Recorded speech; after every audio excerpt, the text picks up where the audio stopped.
Você sabia que os filmes clássicos da Disney têm continuação? Assim, eu faço essa pergunta porque conforme os live actions vêm surgindo, é como se esses filmes, onde muitos nem estrearam nos cinemas, fossem cada vez mais enterrados e esquecidos. Mas então, vamos supor que você não saiba sobre o que eu estou falando. A Disney, por mais que faça filmes incríveis e tocantes, ainda é uma empresa. Uma empresa que, se houver um projeto que dê lucro, ela irá aceitar, independentemente da originalidade e, até certo ponto, da qualidade. Cuidado com esse perigoso bafo matinal. Devia ter aviso do Ministério da Saúde. Que despertador brabo! O exemplo mais recente são os live actions que ela está fazendo dos seus filmes animados. Mas, em algumas décadas atrás, esse caça-níquel de dinheiro dos fãs eram as continuações dos filmes da Era da Renascença. Se você viu meu vídeo sobre as 7 eras da Disney, você deve saber que antes do filme da Pequena Sereia, o estúdio passou pelo que chamamos de A Era das Trevas. E após a Pequena Sereia, ele entrou em uma das suas melhores eras, tanto financeiramente quanto artisticamente, que é a era que chamamos de Renascença, que vai de 1989, com a Pequena Sereia, até 1999, com Tarzan. E conforme os sucessos desses filmes da Renascença, a Disney viu uma possibilidade de fazer alguns trocados. Trocados que até certo ponto eram necessários, visto a crise da era anterior. E com isso, eles resolveram lançar sequências desses filmes que fizeram sucesso. Afinal, os filmes ainda estavam frescos na memória para uma continuação. E que criança não ia querer ver a continuação do que aconteceu com Aladdin, por exemplo? Por onde andou? Senti sua falta. E por mais que a Pixar seja conhecida pelas suas sequências, o estúdio Walt Disney de animação nunca foi de fazer sequências ou prólogos dos seus longas. O Walt Disney sempre preferiu fazer ideias novas quando se tratava dos seus longas animados. E, obviamente, isso passou para a sua equipe e para o estúdio. Não é à toa que o estúdio Walt Disney Animation só tem 4 sequências finalizadas, onde o primeiro filme a dar continuação a um filme já existente foi Bernardo e Bianca na Terra dos Cangurus, em 1990, onde o estúdio já tinha 67 anos de existência e já produzia longas animados há 53 anos. Bernardo e Bianca, o primeiro filme, estreou em 1977, tendo 13 anos de diferença de um para o outro. A segunda continuação, feita pelo principal estúdio Walt Disney de animação, foi Fantasia 2000, 10 anos depois. Mas eu não sei até que ponto esse filme é uma sequência, porque eu vejo ele muito mais como uma homenagem ao filme de 40. A sequência que esse filme traz é o retorno do Aprendiz de Feiticeiro, como um dos seus segmentos. Com mais um pulo de uma década, temos o Ursinho Pooh, que eu também não posso muito bem considerar uma sequência, visto que o primeiro filme que o estúdio Disney fez foi As Aventuras de Ursinho Pooh, que na verdade era só um compilado de curtas. Enquanto esse filme de 2011 é propriamente um longa-metragem, mas não deixa de ser um segundo filme que o estúdio faz sobre uma franquia. Agora, com uma distância um pouco menor, só de 7 anos, em 2018 tivemos a continuação de Detona Ralph, com Wi-Fi Ralph, uma sequência que eu acredito ser influenciada pelos anos de convivência com o estúdio Pixar. De fato, eles não são unidos, mas claramente dá para perceber a influência de um sobre o outro conforme os anos passam. Para mim, tanto os dois filmes do Detona Ralph têm bastantes características Pixar. Para finalizar, com o extremo sucesso que foi Frozen, Frozen 2, por incrível que pareça, só podia ser natural. Ele ainda não foi finalizado, mas conforme seu desempenho nas bilheterias, pode levar a Disney a uma era da sequência ou das franquias.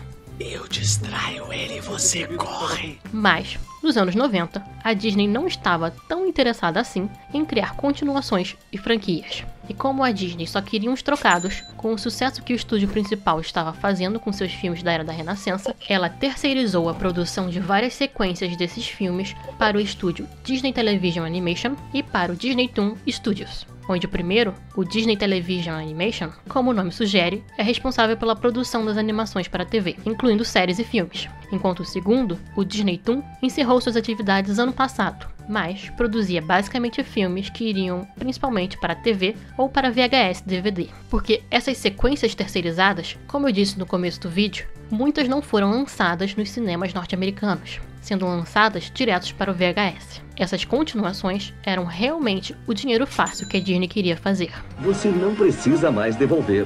Ela vai ser sua para sempre.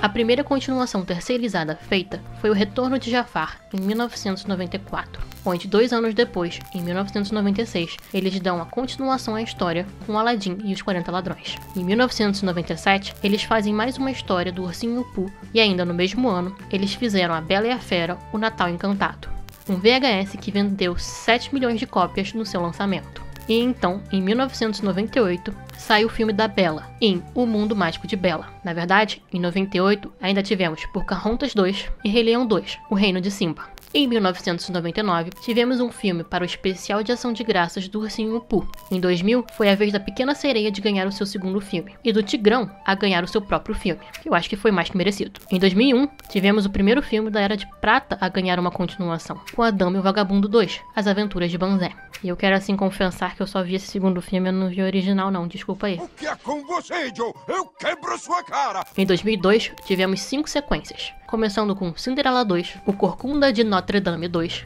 Tarzan e Jane, Peter Pan, De Volta para a Terra do Nunca, além de mais um filme do Ursinho Pooh. Em 2003, depois de fazer 101 Dálmatas 2 e Mowgli, O Menino Lobo 2, começou a sequência dos filmes da Era Experimental, continuando o mais recente sucesso do estúdio principal, Lilo e Stitch. Eles produziram Stitch, o filme, e depois fazendo Atlantis, O Retorno de Milo.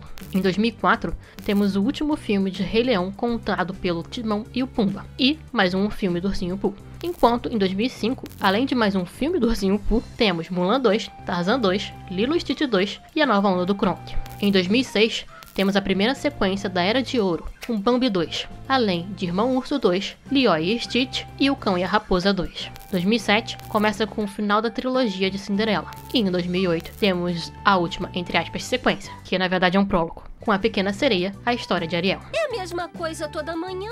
Foram 34 filmes feitos, 28 tirando os do Ursinho Pooh, que aproveitaram uma obra original, onde eu não consigo deixar de comparar essas sequências com os live actions que a Disney está fazendo hoje. Eu não consigo deixar de comparar, porque no final das contas, esses são os filmes baseados em filmes já existentes, que estão aí para fazer a Disney ganhar um dinheiro. No caso dos live actions, é mais dinheiro do que sequências. E eu não culpo a Disney por isso e nem falo que ela não possa fazer isso. Mas essas duas formas, a da continuação e do live action, tem uma diferença bem significativa, pelo menos até o momento, onde uma delas, por mais que seja baseada em uma obra audiovisual já existente, tem uma história original, enquanto a outra só revive um clássico.